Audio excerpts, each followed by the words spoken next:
Olá, tudo jóia? Eu sou Pedro Soares, sou psicólogo, sou pastor evangélico também. É um prazer muito grande ter você aqui comigo neste canal, onde falamos sobre vários assuntos e estamos com esta série sobre a família com o tema Quanto vale a sua família?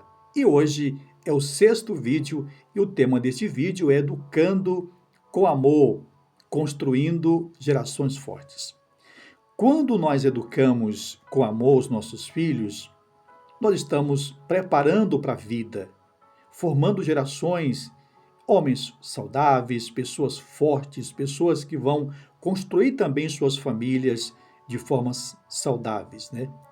A Bíblia também nos recomenda no livro de Provérbios, capítulo 22, versículo 6, dizendo: ensina a criança no caminho certo ou no caminho que deve andar, e quando ela crescer, não desviará dele.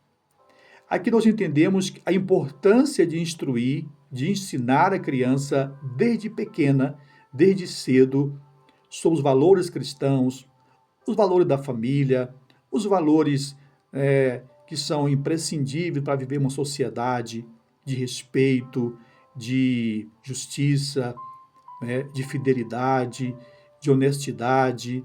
Então, todos esses valores são construídos na família, que vão formar, que são os pilares desta pessoa que vai ser construída, né? Agora, enquanto criança, mas depois vai se tornar uma pessoa adulta. Então, esses pilares são formados no ambiente familiar. E é desde pequeno que é instruído isso. Um conceito bíblico que quando o Senhor instruiu a Moisés e o povo de Israel no deserto, dizendo que eles deviam ensinar os seus filhos ao deitar, ao levantar, pelo caminho, e em todo o tempo ensinando a eles que o Deus de Israel, né, era o único Deus e que não havia nenhum outro além dele. Então, quando Deus instrui o povo de Israel a ensinar os seus filhos, a educar os seus filhos, a ensinar princípios aos seus filhos em casa, ele diz em casa, ao deitar, ao levantar, né, pelo caminho, ou seja, em todo o tempo precisa inculcar nos filhos os princípios basilares, os princípios básicos da sociedade, né, de viver numa sociedade de forma respeitosa, de forma saudável. E esse é o papel dos pais. Né? Então, vamos para Hebreus capítulo 12, versículo 11 também, quando fala a respeito da disciplina. E nós entendemos que para que as crianças cresçam de forma saudável, também é necessário que haja disciplina. Entenda bem o que estou falando. Disciplina, não estou falando de castigo, não estou falando de espancamento. Tá? Então, ensinar a criança, instruir a criança, e aqui no livro de Hebreus, capítulo 12, versículo 11, o autor diz que a disciplina, a princípio, né, não parece ser prazerosa. Aliás, ela é muito dolorosa, parece que traz apenas sofrimento e dor para quem está sendo disciplinado. Mas a longo prazo, o autor diz que a disciplina produz frutos de justiça. Então, quando a pessoa é disciplinada, corrigida, a princípio ela não vai gostar da correção. Mas quando ela cair em si e entender, no amadurecimento, entender que a disciplina é necessária para se construir uma vida saudável, então vai produzir frutos para a vida. Não é? E a psicologia nos ensina a trabalharmos a questão da relação familiar entre pais e filhos no que nós chamamos de disciplina positiva. O que seria isso? É onde as crianças são ensinadas a lidar com as consequências de suas ações, no entanto, sem usar punições severas. Não se usa punições severas para educar as crianças, né? Castigos excessivos, como ser usado antigamente. Hoje isso não é mais admitido. Na sociedade, hoje há outros mecanismos, outras formas de se usar para educar uma criança sem necessariamente bater nesta criança ou espancar esta criança. Então, ensinar a criança a lidar com as consequências de suas ações. Mostrar para essas crianças que as suas ações terão consequências. E, e é importante também mostrar para as crianças a relação do limite, né? Mostrar que há limites. Às vezes, alguns pais criam seus filhos como se não houvesse limite. Crianças como que elas mandam em casa, elas decidem em casa, elas mandam nos pais, não há respeito, não há limite, não há observância desses princípios na família. Então, a relação entre limites, bem definido em relação familiar, isso traz segurança emocional. Uma criança que sabe que há limites, né, que existe limite para ela, que ela não pode fazer o que ela quer, na hora que ela quiser, então isso vai trazer segurança emocional para essa criança e vai desenvolver uma criança com autoconfiança, uma criança mais saudável, né, para enfrentar a vida de adulto. Então, o equilíbrio entre amor e firmeza. Por que amor e firmeza?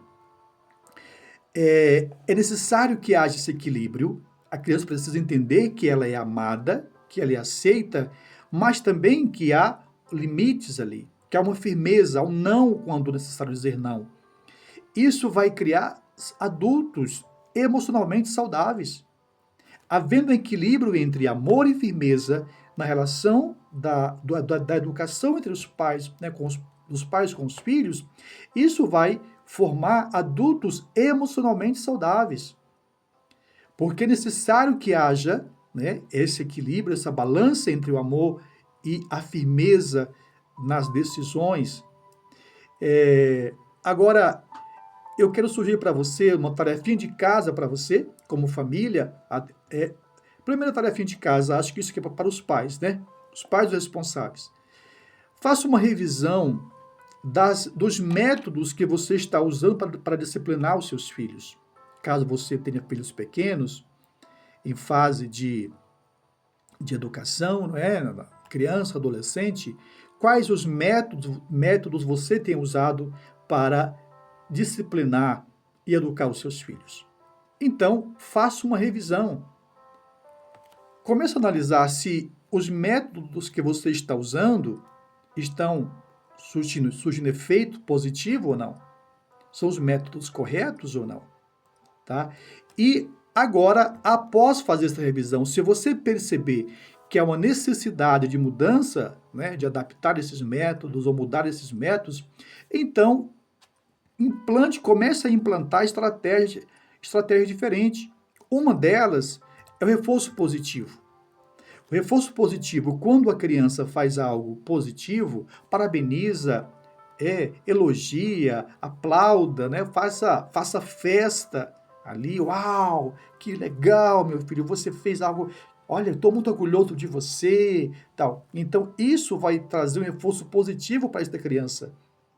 Mas quando esta criança fizer algo negativo, algo errado, né? Então não incentive. Eu conheço pais, por exemplo, que quando a criança faz alguma coisa errada, mesmo que seja engraçada, ela ri. A princípio até corrige. Não, não faça isso, meu filho. Não pode fazer isso, minha filha, tal, tal. Mas depois começa a rir. A criança vai entender que aquilo é normal, aquilo foi legal. A minha mãe riu, meu pai gostou. Então ela vai repetir o comportamento errado, né? Ela vai repetir aquela ação porque ela entendeu que aquilo foi legal. Porque o pai achou graça, a mãe achou graça, a vovó achou graça, alguém achou graça daquela atitude dela. E então ela vai repetir o comportamento errado. Porque ela entende que aquilo foi legal, porque provocou riso, provocou graça em alguém. Então, pais e educadores precisam entender que nos momentos em que há o reforço positivo, fez uma ação positiva, aplauda, elogia e faça uma festa. Né? Mas quando fizer algo negativo, não demonstre nenhum tipo de apreciação, de aceitação daquilo. Seja, fale com um semblante, mais fechado, fala, isso não pode fazer, e explica as razões, por isso, isso é uma atitude errada. tá? Eu não vou te aprovar, eu não aprovo essa atitude, isso, eu não vou te parabenizar por isso. Então, use-se esses argumentos, através desse argumento você vai moldar esta criança, ela vai entender que aquilo que é positivo, aquilo que é legal, vai ser reforçado de forma positiva. E aquilo que não é legal, aquilo que é errado, não vai ter reforço positivo. Aliás, vai ter reforço negativo. Tá bom? Gente, muito obrigado pela companhia. Mais uma vez eu te peço, por gentileza, se ainda não se inscreveu no canal, se inscreva. Vamos crescer esse canal. Compartilha com alguém. Se você gostou, por favor, também dê um like aí, para que a gente possa alcançar mais pessoas. Um forte abraço e até o próximo, se Deus permitir.